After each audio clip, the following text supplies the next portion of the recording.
itu ada pengertian dan karakteristik metode harga pokok proses, yang dimana merupakan metode pengumpulan biaya produksi digunakan oleh perusahaan yang mengolah produknya secara massal.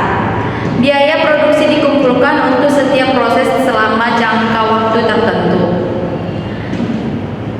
Dan biaya produksi persatuan dihitung dengan cara membagi total biaya produksi dalam proses tertentu selama periode tertentu dengan jumlah satuan yang akan dihasilkan dari proses selama jangka waktu yang bersangkutan. Di sini ada 3 karakteristik produksi, di mana yang pertama itu ada produk yang dihasilkan merupakan produk standar, yang kedua produk yang dihasilkan dari bulan ke bulan yang sama, yang ketiga kegiatan produksi dimulai dengan diterbitkannya pemerintah produksi yang berisi rencana produksi produk standar untuk jangka waktu tertentu. Selanjutnya itu ada perbedaan metode harga pokok proses dengan metode harga pokok pesanan. Yang pertama, harga pokok pesanan yang pertama itu pengumpulan biaya produksi berdasarkan pesanannya. Yang kedua, perhitungan harga pokok produksi persatuan dengan membagi total biaya yang dikeluarkan untuk pesanan dengan jumlah biaya yang dikeluarkan untuk pesanan yang dihasilkan. Perhitungan dilakukan setelah pesanan diproduksi. Yang ketiga itu penggolongan biaya produksi harus dipisahkan menjadi biaya langsung dan tidak langsung. Biaya langsung dibebankan kepada produk berdasarkan biaya yang sesungguhnya. Terjadi biaya produksi tidak langsung dibebankan kepada produk berdasarkan tarif yang ada di muka. Yang keempat itu unsur biaya yang dikelompokkan dalam biaya overhead pabrik, terdiri dari biaya bahan penolong, biaya tenaga kerja atau TKL, dan biaya produksi lain selain biaya beban baku, tenaga kerja langsung, pembebanan biaya, overhead pabrik berdasarkan tarif yang ditentukan sebelumnya. Selanjutnya itu ada harga pokok proses, di mana ada yang terbagi atas 4. Yang pertama itu pengumpulan biaya produksi berdasarkan periode akuntansi. Yang kedua, hitungan harga pokok produksi persatuan dengan membagi total biaya produksi yang dikeluarkan selama periode tertentu dengan jumlah satuan produk yang dihasilkan selama periode bersangkutan. Perhitungan ini dilakukan setelah periode akuntansi. Yang ketiga itu penggalangan biaya produksi berdasarkan perbedaan biaya produksi langsung dan tidak langsung, yang seringkali tidak diperlukan pembebanan biaya overhead pada overhead pabrik kepada produk atas dasar biaya yang sesungguhnya terjadi, karena harga pokok produk dihitung setiap akhir bulannya. Selanjutnya itu unsur biaya yang dikelompokkan dalam biaya overhead pabrik dibebankan kepada produk sebesar biaya yang sesungguhnya selama periode akuntansi berjalan. Selanjutnya itu ada yang informasi harga pokok produksi. Informasi pokok produksi untuk jangka waktu tertentu bermanfaat bagi manajemen untuk menentukan harga jual produk, memantau realisasi biaya produksi, menghitung laba atau rugi periodik, menentukan harga pokok persediaan produk jadi dan produk dalam proses yang disajikan dalam neraca. Berdasarkan catatan biaya terproduksi tersebut, manajemen dapat menentukan biaya produksi yang melekat pada produk yang pada tanggal neraca masih dalam proses. Sehingga biaya produksi yang melekat pada produk yang pada tanggal neraca masih dalam proses ini, pengerjaan disajikan dalam neraca sebagai harga pokok persediaan produk dalam proses. Selanjutnya itu ada metode harga pokok proses tanpa memperhitungkan persediaan produk dalam proses awal. Variasi contoh penggunaan metode harga pokok proses yang diuraikan dalam bab ini terbagi atas 3, yaitu yang pertama metode harga pokok proses yang diterapkan dalam perusahaan yang produknya diolah hanya melalui satu departemen produksi saja. Yang kedua itu metode harga pokok proses yang diterapkan dalam perusahaan yang produknya diolah melalui lebih dari satu departemen produksi saja. Yang terakhir itu pengaruh terjadinya produk yang hilang dalam proses terhadap perhitungan harga pokok produksi bersatuan dengan anggapan terbagi atas 2. Yang pertama itu produk hilang pada awal proses, yang kedua produk hilang pada akhir proses. Selanjutnya itu ada contoh soal akan dibahas oleh Hani. Ada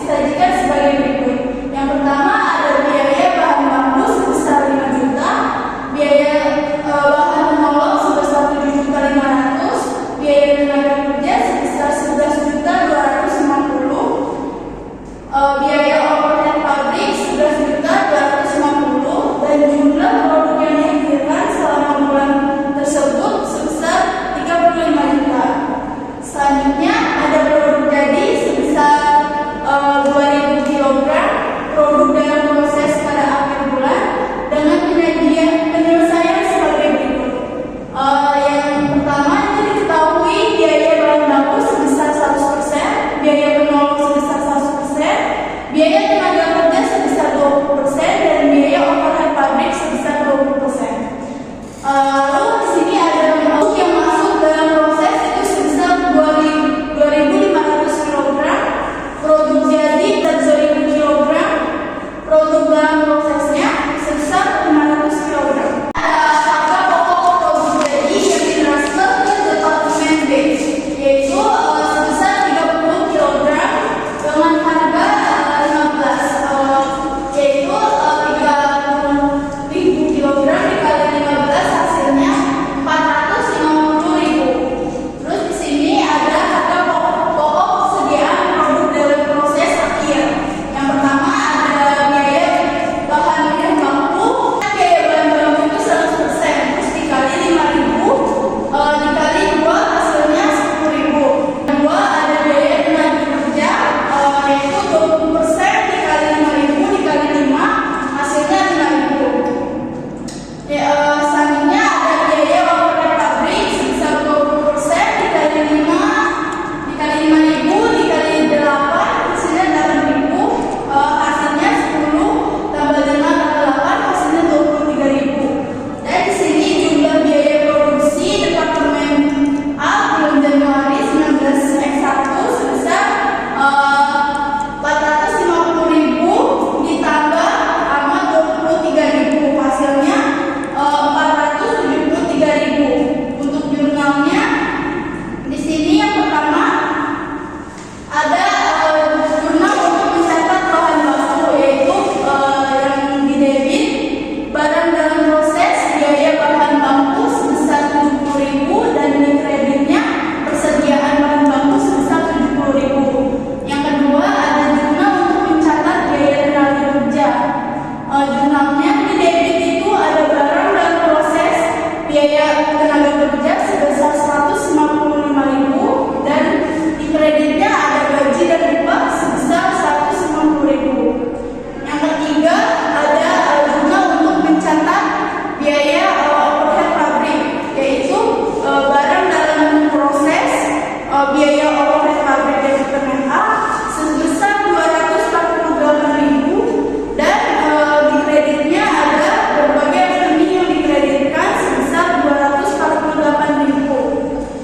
Yang keempat ada jurnal untuk mencatat harga pokok produk jadi yang ditransfer oleh departemen A ke departemen B, yang di debitnya itu ada barang dalam proses biaya bahan baku departemen B sebesar 450.000, yang di kreditnya ada barang dalam proses biaya bahan baku departemen A sebesar 60.000, barang dalam proses biaya tenaga kerja departemen A sebesar 150.000, dan yang terakhir yang di kredit biaya dalam proses biaya overhead pabrik departemen A sebesar 240.000.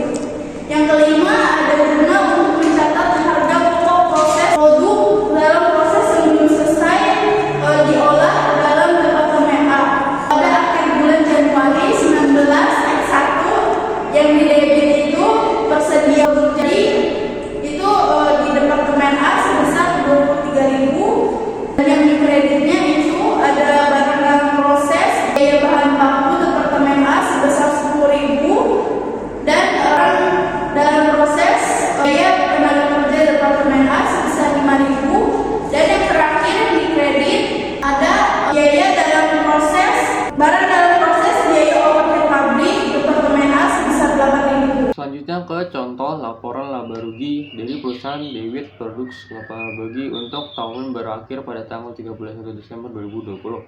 Penjualannya itu sebesar 1.600.000 dikurangi dengan harga pokok penjualan sebesar 1.193.500. Overhead yang dibebankan yang terlalu rendah sebesar $8.500 menghasilkan totalnya $1.202.000 yang didapatkan dari harga pokok penjual ditambah dengan overhead dibebankan terlalu rendah, yaitu $1.993.500 ditambah dengan $8.500 menghasilkan $1.202.000. Menghasilkan laba kotornya sebesar $398.000. didapatkan dari 1.600.000 dikurang dengan 1.202.000 dolar.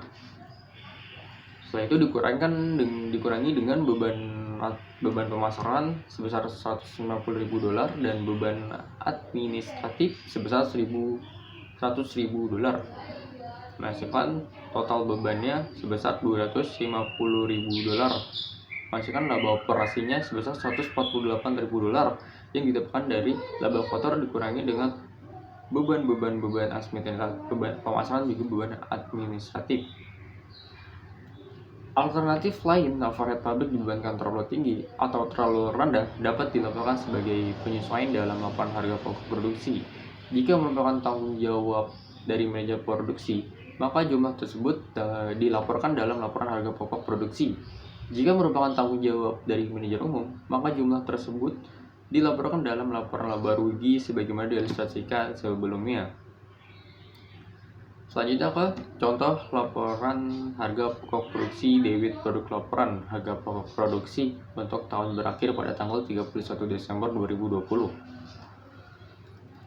Bahan baku langsung yang digunakan sebesar 400.000 dolar, tenaga kerja langsung yang digunakannya sebesar 500.000 dolar, overhead pabrik dibebankan sebesar 283.500.000 dolar, total biaya produksinya sebesar 1.183.500.000 dolar dikurangi dengan kenaikan dalam presiden barang dalam proses sebesar 20.000 dolar, menghasilkan harga pokok produksi sebesar 1.163.500.000 dolar ditambah dengan penurunan dalam presiden barang jadi sebesar 30.000 dolar, menghasilkan harga pokok penjualan sebesar 1.193.500.000 dolar ditambah dengan overhead pabrik dibebankan terlalu rendah sebesar 8.500 dolar, menghasilkan harga pokok penjualan disesuaikan sebesar 1.202.000 dolar. Selanjutnya ke contoh laporan laba rugi debit produk laporan laba rugi untuk tahun berakhir pada tanggal 31 Desember 2020. Penjualannya sebesar 1.600.000 dolar dikurangi dengan harga pokok penjualan sebesar 1.202.000 dolar, menghasilkan laba kotor sebesar 398.000 dolar dikurangi dengan beban pemasaran sebesar 150.000 dolar dan juga beban administratif sebesar 100.000 dolar, menghasilkan total bebannya sebesar 250.000 dolar, menghasilkan laba operasinya sebesar 148.000 dolar yang didapatkan dari laba kotor dikurangi dengan beban sebesar 250.000, menghasilkan 148.000.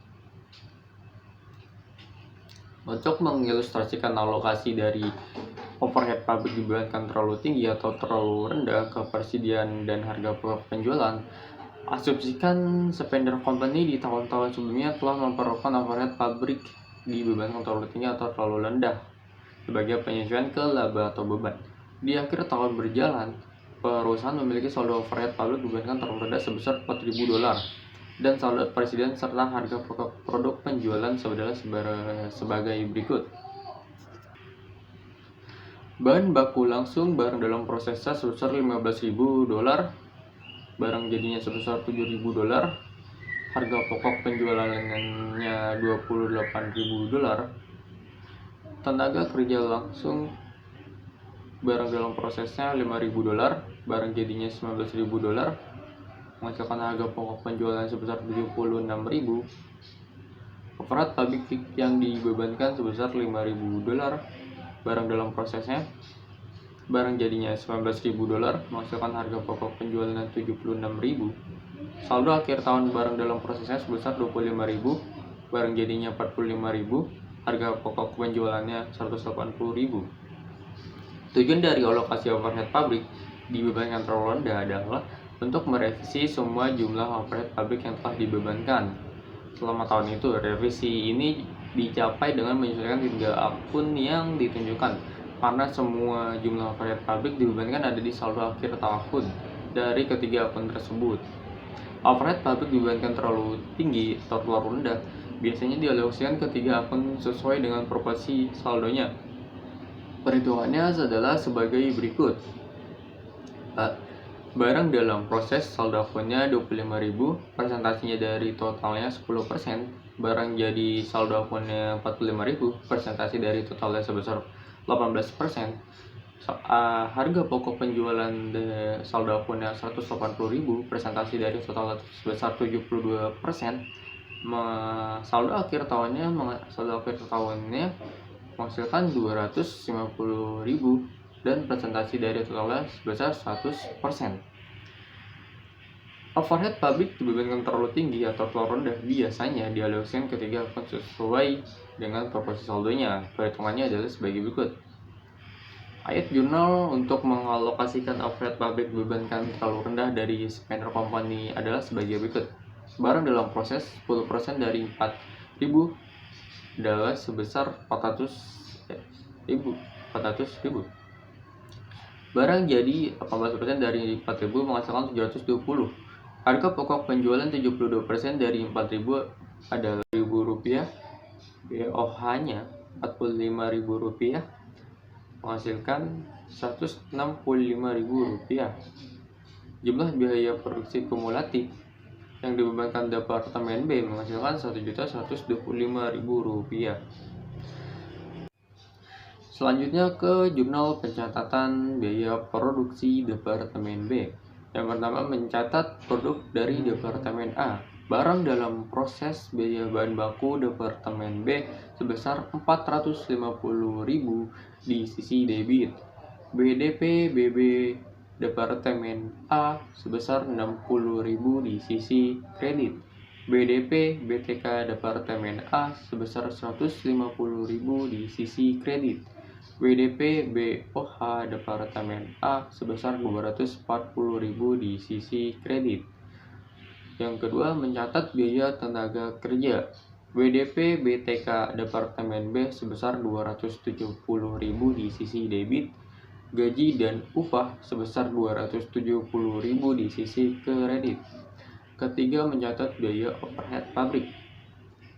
BDP BOH Departemen B sebesar Rp405.000 di sisi debit. Berbagai rekening di kredit Rp450.000 di sisi Rp405.000 di sisi kredit.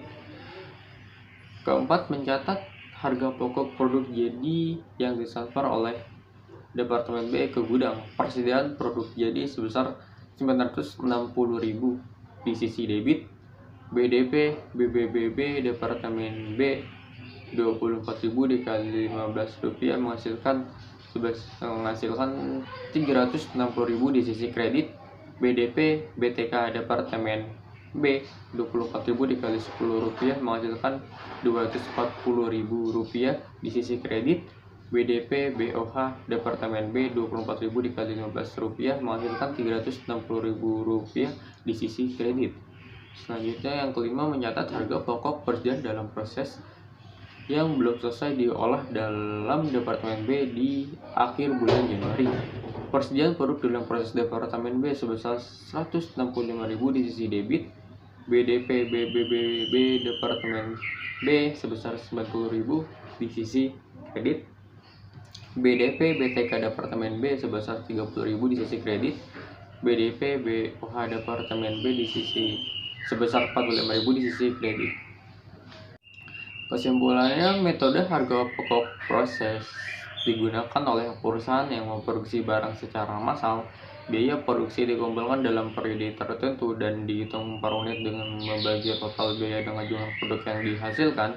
Metode ini berbeda dengan metode harga pokok pesanan yang menghitung biaya berdasarkan pesanan individu. Informasi harga pokok produksi berguna untuk menentukan harga jual, mengendalikan biaya produksi, dan menghitung laba. Metode ini juga dapat diterapkan dalam perusahaan dengan satu atau lebih departemen produksi untuk menghitung harga pokok produk secara akurat.